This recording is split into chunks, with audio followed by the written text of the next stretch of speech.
Thank you, Senator Lazarus. Senator Canavan. Thank you, Madam Acting Deputy President. I rise tonight to talk just briefly about the impact of Tropical Cyclone Marcia, and particularly its impact on central Queensland.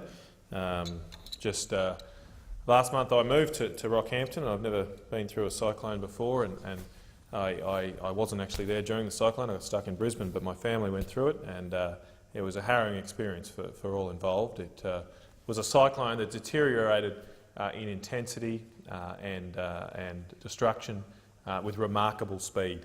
Last week, at Senate estimates, the Bureau of Meteorology confirmed that they have never seen a cyclone like this develop so quickly without warning, and this one certainly did that.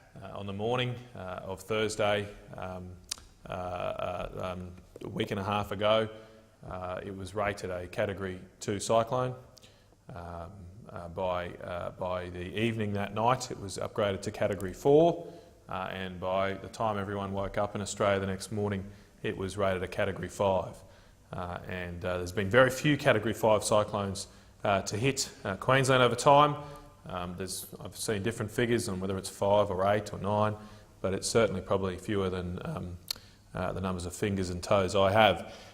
So it was a very remarkable event, particularly remarkable to hit so far down south on the Queensland coast. The towns of Yeppoon and Rocky aren't really used to dealing with cyclones, particularly of this intensity. Rockhampton's a town that is used to dealing with floods, but not so much the wind.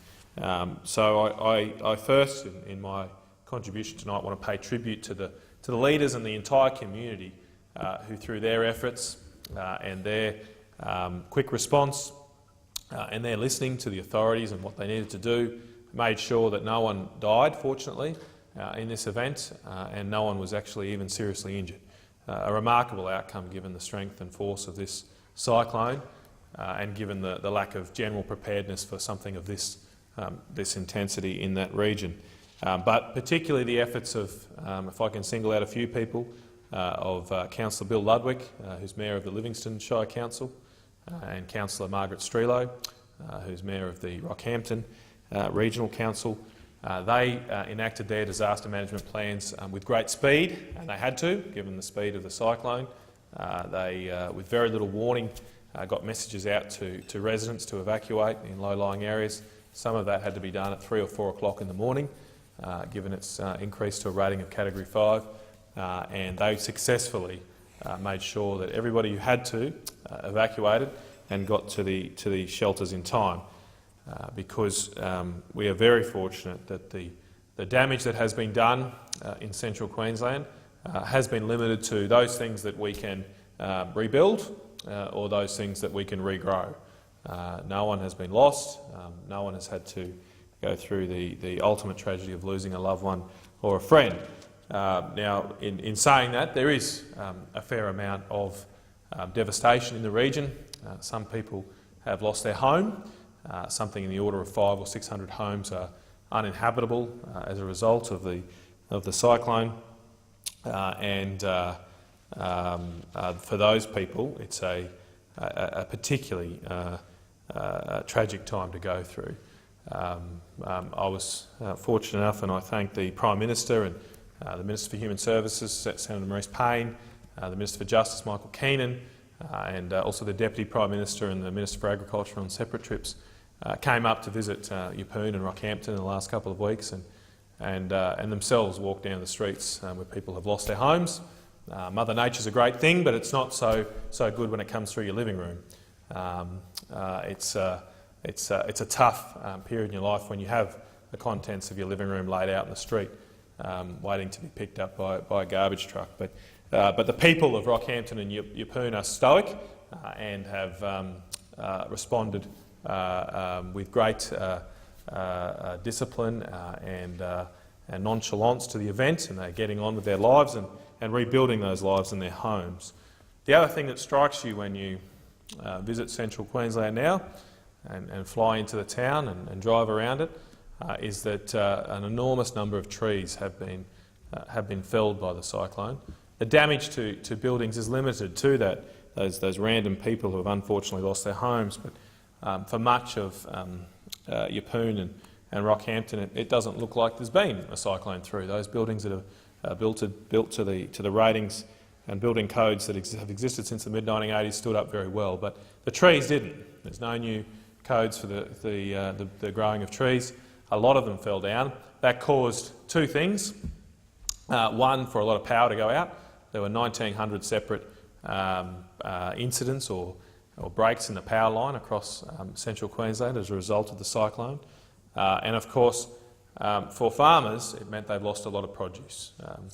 We must always remember that we, and myself included, who live in the suburbs, losing trees is a sad thing. We lose shade. But for farmers who lose trees, they lose their income and their cash flow. And they've had to suffer through that. The power was cut to more than 60,000 homes. Some, or probably the majority of homes, lost power for at least 3 or 4 days, many for a week and more.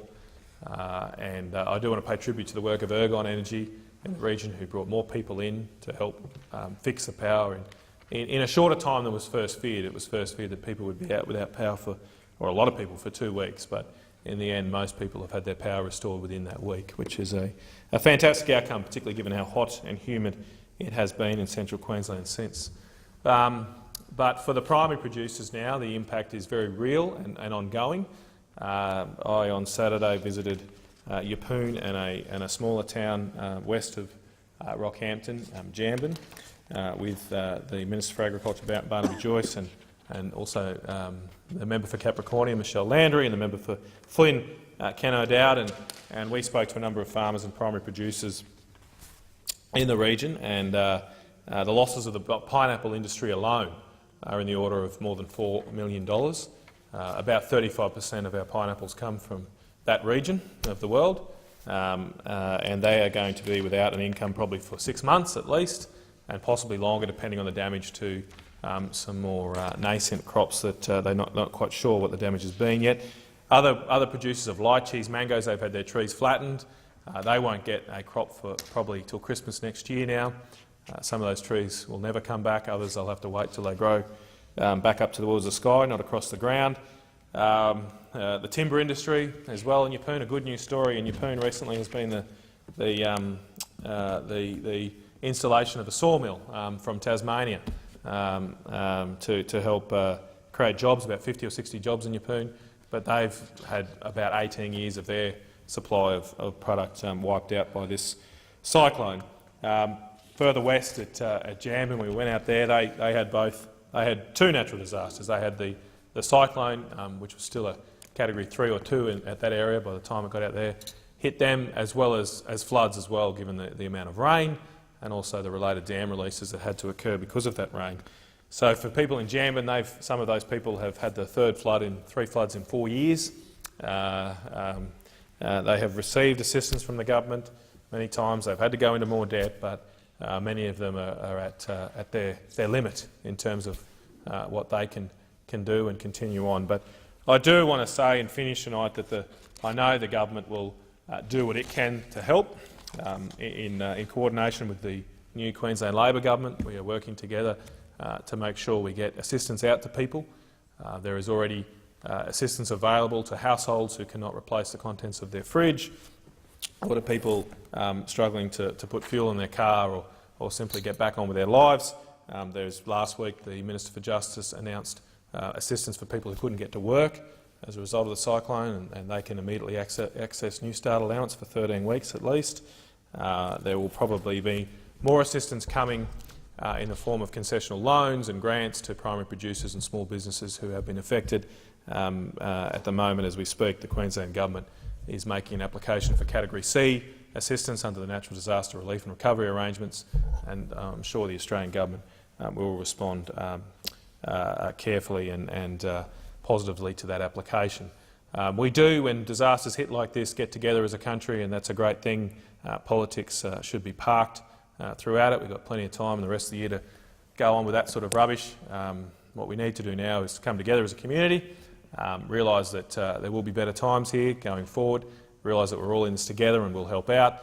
My final message to the people of Australia and Queensland in particular is that if you're considering having a holiday this Easter, come to Yeppoon. It's still beautiful. You'll have a great time.